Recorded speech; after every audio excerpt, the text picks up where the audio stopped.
Hello everyone, welcome to Super Gats. This is Nikhil Soni, faculty of logical reasoning. So दोस्तों, आज हम बात करने वाले हैं कि एक परफेक्ट प्लान क्या होना चाहिए बोर्ड्स और आईपीएम को लेकर। तो आज के इस सेशन में हम लोग डिस्कस करेंगे कि आपको कैसे एक डेली रूटीन फॉलो करना है, क्या आपका होना चाहिए, क्या प्लानिंग होनी चाहिए, कितने नंबर ऑफ आवर्स जो है पर्टिकुलर आपको मतलब आईपीएम के लिए देना है, राइट, या किस सब्जेक्ट के लिए कितना देना है, किन चीजों को आपको अवॉइड करना है, एक पर्टिकुलर आपकी जो जर्नी है वो कैसी होने वाली है, इस पर्टिकुलर इन बातों को आज हम लोग डिस्कस करेंगे। सो चलिए स्टार्ट करते हैं। तो द फर्स्ट पॉइंट जो सबसे पहले आप चीजों को आप लोगों को क्लियर होना चाहिए कि just you have to think about yourself, right. पहले जस्ट अपने आप के बारे में सोचो कि आपको जो भी प्रिपरेशन आप कर रहे हो, जो भी आप तैयारी आपसे स्टार्ट कर रहे हो, है ना, आपको नेगेटिव नहीं होना है, मतलब आपको डाउटफुल नहीं रहना है, राइट, कि हमारा ये होगा कि नहीं होगा, ये चीज हमारी होगी या नहीं होगी, क्या मैं इस पर्टिकुलर एग्जाम को मैं क्रैक कर पाऊंगा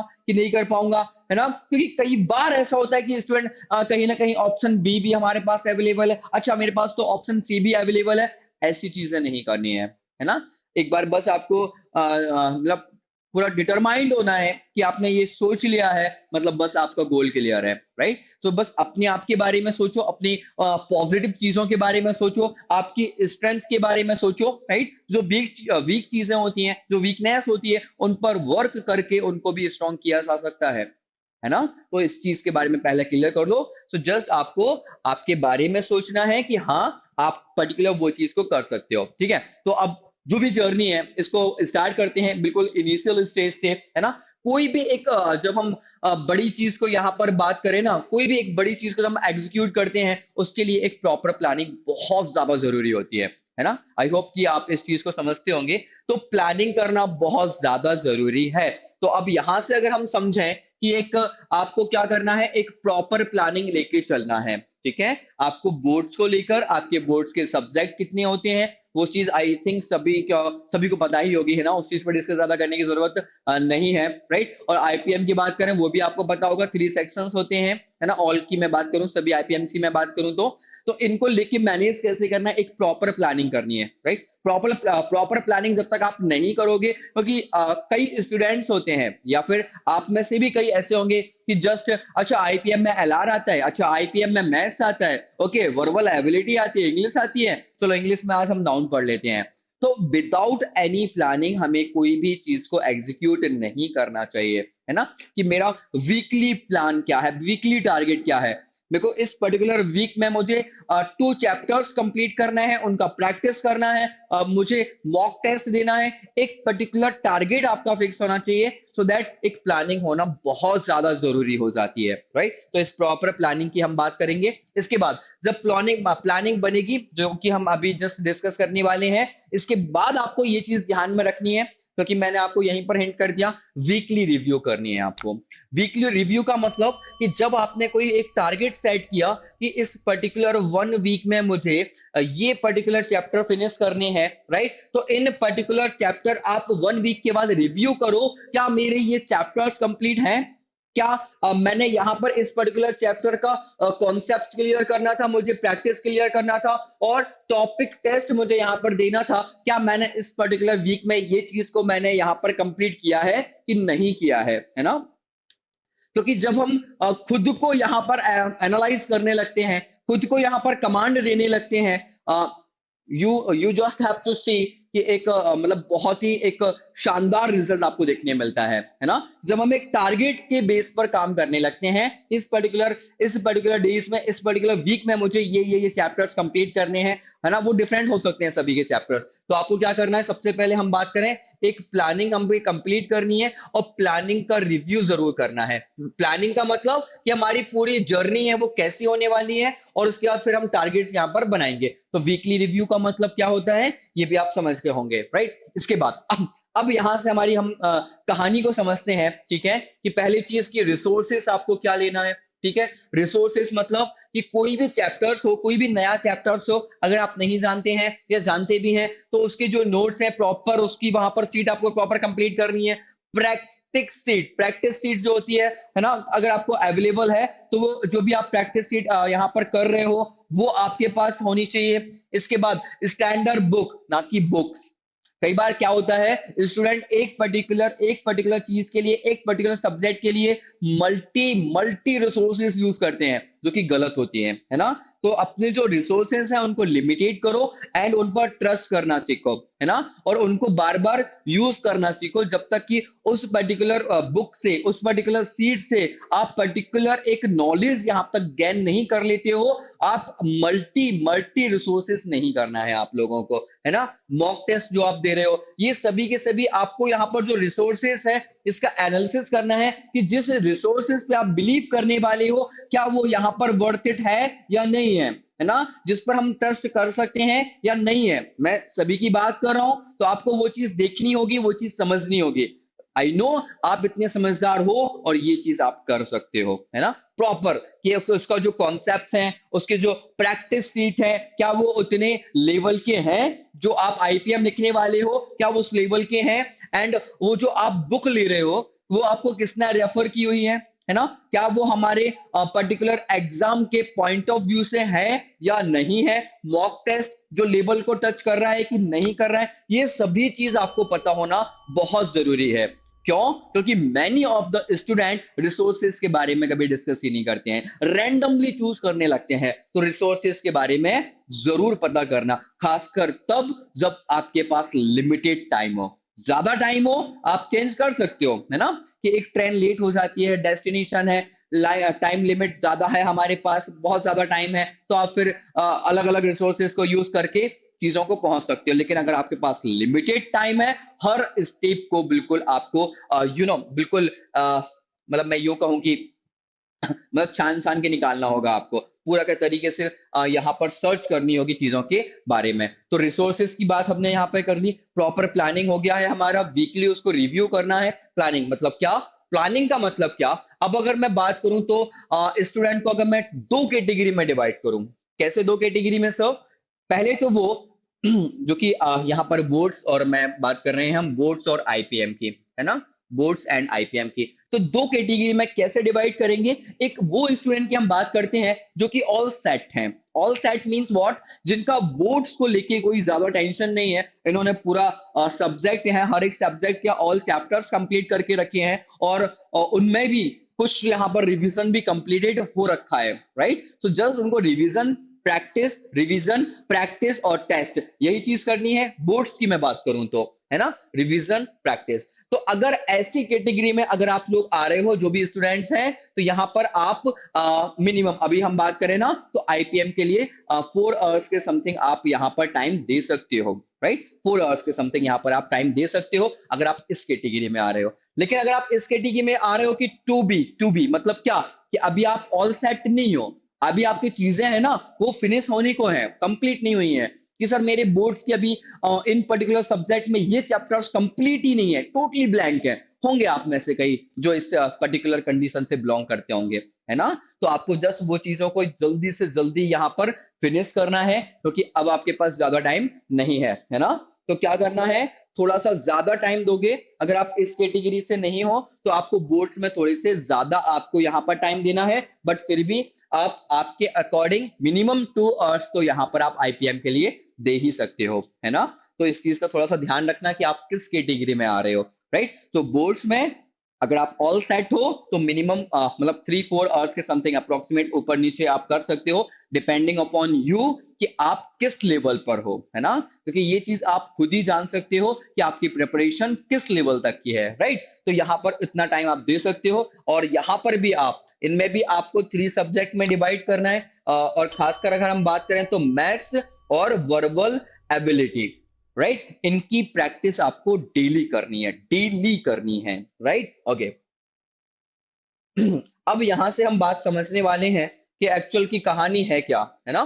कि यहां पर हम दो कैटेगरी में हमारे टाइम ड्यूरेशन को हम डिवाइड करेंगे, जनवरी फरवरी और मार्च अप्रैल। क्यों? क्योंकि जैन फेब तक हम बात करें ना, तो यहां तक आपके कहीं ना कहीं बोर्ड्स को लेके जो भी टेंशन होगी वो अभी चलते रहेगी। और उसके बाद मार्च के बाद अगर मैं हटा दूं, अप्रैल हो गया, थोड़ा सा हम यहाँ पर मई को भी ले लें, है ना। मार्च के बाद अप्रैल, मार्च को अगर हम थोड़ा सा इग्नोर भी कर दें क्योंकि एक एग्जाम पॉइंट आपका चलने वाला है, राइट। तो उसके बाद का मैं क्लियर अगर हम बात करें, सो बोर्ड्स के पहले और बोर्ड्स के बाद ये दोनों टाइम पीरियड की हम बात कर रहे हैं, राइट। तो बोर्ड्स के पहले आपको बोर्ड्स और आईपीएम दोनों को लेके चलना है, बट जैसे ही नियर बाय ज्यादा एग्जाम आ जाए 1 वीक के समथिंग, सो टोटली बोर्ड्स पर मूव कर सकते हो, right. On the other and जैसे ही आपके बोर्ड्स एग्जाम फिनिश होते हैं, आपको जस्ट आपका टारगेट क्लियरली दिखना चाहिए, दैट इज आईपीएम, है ना। फिर आपकी जो प्लानिंग होगी, जो रूटीन होगी, वो टोटली डिफरेंट होगी। मतलब मैंने यहाँ पर जो डिवाइड किया है ना, यहाँ पर आपकी रूटीन अलग चलेगी, यहाँ पर आपकी रूटीन अलग चलेगी। यहाँ की रूटीन आई थिंक आपको क्लियर होगी, कैसे आपको लेके जाना है ना। दो कैटेगरी में डिवाइड करें, बोर्ड्स में अलग, जो कि आपके अगर बोर्ड्स क्लियर हैं, आपके बोर्ड्स के एग्जाम सब्जेक्ट क्लियर है ना, ऑल थिंग्स आर क्लियर, तो आपको आईपीएम में समथिंग 3 से 4 आवर्स देना है। उसमें भी आपको वीए एंड मैथ डेली प्रैक्टिस करनी है, और फिर आप वीकली प्लान कर सकते हो डिपेंडिंग अपॉन यू कि एलआर आपको 2 डेज या 3 डेज देना है, इतना हमारा काम हो जाएगा, राइट। बट अगर हम बात करें कि बोर्ड्स के बाद की हम बात करें ना, तो टोटली टाइम आपको आईपीएम में देना है। और मिनिमम स्टडी की हम बात करें तो मिनिमम आपको 6 आवर्स तो देने ही है, जिसमें कि 3 आवर्स जो रहेंगे वो टोटली आपको मैथ्स पर डेडिकेटेडली देनी है, राइट। और 1.5 आवर्स की बात करें तो वर्बल एबिलिटी है, और मिनिमम 1 आवर जो है वो एलआर को यहां पर आपको देना है, राइट। इसके अलावा अगर हम बात करें इन टाइम पीरियड में, मतलब आफ्टर बोर्ड की मैं बात करूं, तो आपको फिर क्या करना है यहाँ पर, राइट, पर डे। जैसे कि अगर मैं बात करूं वर्बल एबिलिटी, तो कहीं ना कहीं यहाँ पर रिवीजन की बहुत ज्यादा जरूरत होती है। अगर हम बात करें मैथ्स की, तो प्रैक्टिस की बहुत ज्यादा जरूरत होती है। आई होप कि आपके कॉन्सेप्ट्स क्लियर होंगे, अगर नहीं भी है तो भी आपका यहाँ से काम चल जाएगा। इसके बाद फिर आपको चीजों की यहाँ पर प्रैक्टिस करनी है इन इन टाइम पीरियड के बाद, है ना। इस 6 आवर के बाद आपको यहाँ पर फिर मैथ्स की प्रैक्टिस करनी है, राइट। मिनिमम जो भी चैप्टर्स आपने यहाँ पर कंप्लीट किया है, उस पर्टिकुलर चैप्टर के यहाँ पर आपको प्रैक्टिस और टॉपिक टेस्ट देना है, ठीक है। वर्बल एबिलिटी मतलब इंग्लिश की बात करूं तो यहाँ पर आपको चीजों का रिवीजन बार बार करना है, राइट। जितना ज्यादा चीजों का रिवीजन करोगे, ये उतनी ज्यादा स्ट्रांग हो जाएगी। ऑलवेज रिमेंबर, यहाँ से आपका डेली का मॉर्निंग का जो न्यूज़पेपर सेट है वो तो एज यूजुअल कांस्टेंट ही रहेगा, राइट, क्योंकि वो कई चीजों में आपकी हेल्प करने का, है ना। एक तो जनरल नॉलेज आपका बूस्ट कर देगा, रीडिंग कॉम्प्रहेंशन आपकी बूस्ट हो जाएगी, और हाँ, वोकेबलरी जो आपकी बूस्ट हो रही है वो तो होगी ही होगी। और एलआर में भी वो बहुत ज्यादा आपकी हेल्प करेगा, क्योंकि एलआर में भी ऐसे कई टॉपिक हैं जो हमारे जनरल नॉलेज पर बेस्ड होते हैं, है ना। जैसे एनोलॉजी हो गई, हमारा ऑड वन आउट हो गया, तो ऐसे कई टॉपिक आते हैं, राइट। तो वो आपकी वहां पर भी हेल्प करेगा, न्यूज़पेपर रीडिंग, तो वो एक है, आप रूटीन यहाँ पर जरूर लेके चलना है, राइट, डेली रूटीन। सो जो डेली रूटीन की मैं बात करूं, सो डेली रूटीन यहाँ पर आपका क्या होगा, राइट। जैसे कि हम बात करें बोर्ड्स बिफोर और आफ्टर की मैं बात करूं, है ना, before boards and after boards, ठीक है। सो अगर हम आफ्टर बोर्ड्स की बात करें, तो डेली रूटीन यहाँ पर हम फिक्स नहीं कर सकते कि आपको 6 AM पर उठना ही उठना है। मैं ऐसा क्यों बोल रहा हूं, क्योंकि हर एक स्टूडेंट की जो एफिशिएंसी होती है, राइट, यहाँ पर जो नॉलेज गेन करने की जो एक पावर होती है, सभी की डिफरेंट होती है ना। कि ऐसे कई स्टूडेंट्स होंगे जिनका माइंड जो है वो मॉर्निंग टाइम पर ज्यादा वर्क करता है ना। और कई स्टूडेंट्स ऐसे होंगे जो ये कहना चाह रहे होंगे सर कि हम लेट नाइट स्टडी कर सकते हैं, वहां हमारी जो कैचिंग पावर है बहुत ज्यादा होती है, वहां हमारी एफिशिएंसी बहुत ज्यादा होती है। तो मैं यहाँ पर आपको बिल्कुल फ्री माइंड छोड़ूंगा, मगर स्टडी तो करना ही करना है ना। सो इस डिपेंड ऑन यू। तो अगेन मैं यहाँ पर बोलूंगा कि जो डेली रूटीन होगा आफ्टर बोर्ड्स, जैसे आपका बोर्ड्स फिनिश होते हैं, तो 6 आवर्स मैंने जो आपको बताया है वो आईपीएम के आपको 3 चैप्टर्स पर देने ही देने हैं। इसके अलावा अगर हम फिर बात करें ना, तो आपको फिर मैथ की प्रैक्टिस करनी है, राइट, वर्बल एबिलिटी रिवीजन करना है, राइट। उसके अलावा फिर जैसे ही आपका 3 या 4 डेज की मैं बात करूं ना, तो आपको मॉक टेस्ट तो देते ही जाना है। जितने ज्यादा आप मॉक टेस्ट दोगे, उतना ही फेयर, है ना, एग्जाम का जो फियर है उतना ही कम होते जाएगा। मॉक टेस्ट जरूर देना है, राइट। ऐसा बिल्कुल भी मत सोचना कि जब तक हमारा पूरा चैप्टर यहाँ पर फिनिश नहीं हो जाता, सिलेबस हमारा पूरा रिवीजन नहीं हो जाता है, वो गलती नहीं करना है ना। और होंगे ऐसे कई चैप्टर्स होंगे आपके, अगर जो कंप्लीट नहीं है, फिर भी आपको मॉक टेस्ट देना है, क्योंकि वो हमारे एग्जाम का बहुत ही अच्छा एनालिसिस होता है ना, कि हमें अब हमारा टारगेट्स दिखते हैं कि किस चैप्टर को अब हमें कंप्लीट करना है। अच्छा ये चैप्टर है, इतनी डिफिकल्टी है, मुझे और ज्यादा डिफिकल्टी लेवल इसको कंप्लीट करनी है। टाइम टाइम मैनेज नहीं कर पा रहा हूं, तो टाइम कैसे उसको, आप टाइम कितने टाइम पीरियड में मुझे ये क्वेश्चन सॉल्व करना है, वो चीज आपको वहां पर दिखने लगती है। राइट, तो बहुत ही ज्यादा इंपॉर्टेंट रोल प्ले करते हैं। और अगर आपका एग्जाम है, राइट, तो मैं बात करूं ना, तो अप्रैल से ही आपको मतलब जो आपके मॉक टेस्ट की जो फ्रीक्वेंसी है वो बढ़ा देनी है। राइट, इसके पहले की बात करें तो एज यूजुअल आपको पता है बोर्ड्स के पहले का कैसा लेके चलना है। राइट, बोर्ड्स पे जिनके वीक सब्जेक्ट है, मतलब वीक मतलब जो कंप्लीटेड नहीं है, वो थोड़ा सा ज्यादा टाइम देंगे। On the other hand minimum अगर मैं बात करूं ना, मोटे तौर पर एवरेज की मैं बात करूं, ऑल फॉर ऑल, तो 2 to 4 आवर्स तो आप दे ही सकते हो। राइट, इतना तो मैनेज करना ही होगा। ऑन द अदर हैंड एक और ज्यादा इंपॉर्टेंट चीज है कि चूज अ राइट मेंटर, है ना। ऐसा नहीं कि आपके बहुत सारे मेंटर्स हैं, क्योंकि हर एक पर्सन की जो थिंकिंग होती है वो डिफरेंट होती है। हर एक पर्सन की जो अप्रोच होती है वो सबकी अलग अलग होती है। राइट, तो आपको एक तो सबसे मेन चीज ये है, आपको आपकी अप्रोच पे वर्क करना है, जो आपकी यूनिक अप्रोच है।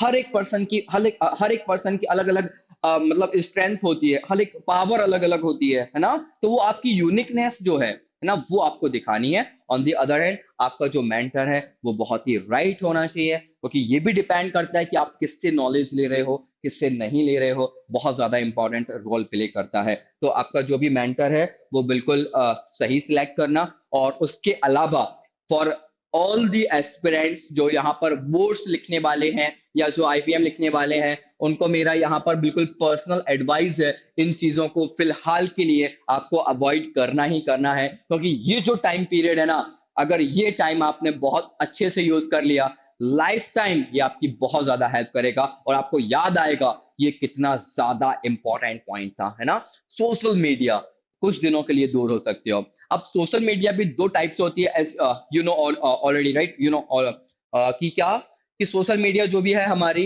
है ना, कि अगर उसका राइट वे में आप यूज कर रहे हो मतलब आप सही हो। ऑन दी अदर एंड अगर आप जस्ट आपका टाइम वेस्ट कर रहे हो, फिलहाल स्टॉप कर दो, है ना। ओवर थिंकिंग, कई स्टूडेंट जो है वो जस्ट एक ओवर थिंकिंग में यहाँ पर रहते हैं। राइट, कि जस्ट प्लानिंग पे प्लानिंग होता है ना, कि हर चीज जो है वो उसकी अमाउंट से एक्सीड नहीं करनी चाहिए, कि जस्ट आप प्लानिंग पे प्लानिंग, डेली प्लानिंग कर रहे हो। अच्छा मेरे पास तो अभी 3 मंथ्स है, बहुत टाइम है, मैं यहाँ पर ये करूंगा, मैं यहाँ पर ये करूंगा, और वो डेली उनकी प्लानिंग बनते जाती है। और फिर नियर बाय जब आपका 1 मंथ होता है, ओनली जब 1 मंथ होता है ना, तब वो एक्शन लेते हैं, और जहां पर बहुत टाइम हो जाता है। तो आपको ओवर थिंकिंग नहीं करनी है, जस्ट एक्शन टेकर बनना है आपको। आपकी बस एक दिन प्लानिंग करो, राइट, कि what you have to do, और जस्ट स्टार्ट कर दो, फिर आपको ज्यादा सोचना नहीं है। राइट, मल्टीटास्किंग भी आपको नहीं बनना है।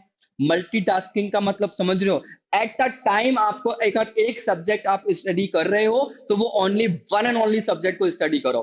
कई बार क्या होता है कि आप एट अ मोमेंट आप यहाँ पर मैथ्स भी लगा रहे होते हैं, बोर्ड्स का भी देख रहे होते हो, है ना, एलआर भी कर लेते हो, इंग्लिश भी कर लेते हो, बहुत ज्यादा कॉम्प्लिकेटेड कर लेते हो अपने आप को, अपने माइंड को बहुत ज्यादा आप कंफ्यूज करने लगते हो। वो चीज नहीं करनी, क्लैरिटी रखनी है, काम डाउन रहना है, स्ट्रेटेजी बनानी है। बेस्ट स्ट्रेटेजी की बात करें, है ना, वो प्लानिंग ही होती है। नंबर ऑफ आवर्स जो मैंने आपको बताए हैं बोर्ड्स में कितना देना है, आफ्टर बोर्ड की अगर मैं बात कर रहा हूँ, है ना, कि मैथ में थोड़ा सा ज्यादा टाइम देना है, फिर वीए हो गया, है ना, इंग्लिश हो गया, फिर एलआर हो गया, इसके बाद फिर प्रैक्टिस करनी है, आपको प्रॉपर रिवीजन करना है।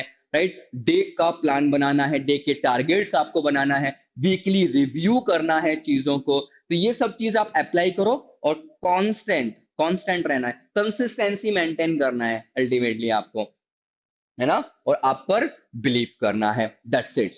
ज्यादा टफ नहीं है ऐसे एग्जाम्स को क्रैक करना, बट हाँ, कि आप सही डायरेक्शन में जा रहे हो या नहीं जा रहे हो, ये भी मैटर करता है। ठीक है, सो आज के लिए बस इतना ही दोस्तों। आई होप कि ये पर्टिकुलर इंफॉर्मेशन आपकी बहुत हेल्प करेगा। और आज के लिए बस इतना ही, मिलते हैं नेक्स्ट सेशन में, तब तक के लिए tata bye bye, take care, पढ़ते रहो, हैप्पी लर्निंग।